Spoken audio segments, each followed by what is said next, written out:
Quand j'étais petit, j'adorais jouer avec mes briques Lego. Le sous-sol chez mes parents se transformait en véritable chantier de construction. Parfois, j'avais tellement de projets en cours que j'avais de la misère à circuler dedans. Ça avait l'air un peu du centre-ville de Montréal l'été.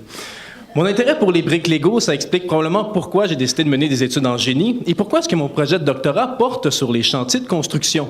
Plus précisément, je m'intéresse au comportement éco-responsable des employés sur ces chantiers. Pourquoi? Eh bien, parce que chaque année, l'industrie canadienne de la construction, elle génère 9 millions de tonnes de déchets. 9 millions, c'est énorme. C'est 50% de tous les déchets qu'on envoie dans les sites d'enfouissement à l'échelle du pays. Et en prime, c'est aussi la troisième industrie la plus polluante, 674 millions de tonnes de GES chaque année. Pour comprendre comment est-ce qu'on peut générer autant de déchets et autant de GES, j'ai mis mes bottes de cap d'acier, celles qui pèsent à peu près 10 livres chacune, et mon petit casque blanc. Tu sais, le petit casque blanc que dès que tu arrives sur un chantier, instantanément, tout le monde sait, c'est le stagiaire.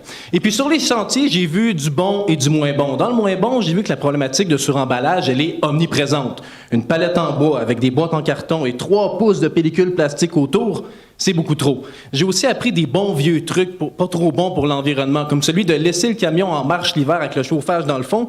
Comme ça, quand tu as fini ta journée de travail puis tu reviens dans le camion, t'es bien au chaud.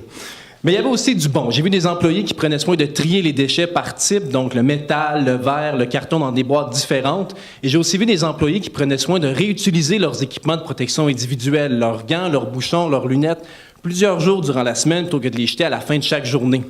Répertorier et catégoriser les comportements positifs et négatifs sur l'environnement, c'est le premier défi de mon doctorat. Le deuxième, c'est d'essayer de comprendre les facteurs qui expliquent pourquoi est-ce que certains employés adoptent des comportements éco-responsables et que d'autres le font pas. Dit comme ça a quand même l'air simple, mais je vous ramène dans le sous-sol chez mes parents pour vous expliquer pourquoi ça ne sera pas si simple que ça. Moi, quand j'étais petit, je triais méticuleusement mes briques Lego par couleur et par forme, et je m'assurais de suivre à la lettre chacune des étapes du petit plan pour construire mon Lego. Mais ma grande sœur, elle faisait tout le contraire. Malgré le fait qu'on avait les mêmes parents, qu'on habitait dans la même maison, qu'on allait à la même école, on avait 2 comportements complètement différents. Alors imaginez quand je dois essayer de comprendre les facteurs pour 150 employés d'un chantier de construction qui ne se connaissent pas vraiment, ça va être un bon défi. Bon, si je ne peux pas encore vous expliquer pourquoi est-ce que certains employés ont des comportements éco-responsables et que d'autres n'en ont pas, ce que je peux vous dire par contre, c'est que l'industrie canadienne de la construction, elle a tout intérêt à s'inspirer des briques Lego pour réduire son empreinte environnementale. Concevoir des bâtiments que l'on peut déconstruire brique par brique plutôt que simplement les détruire lorsqu'on a terminé de les utiliser.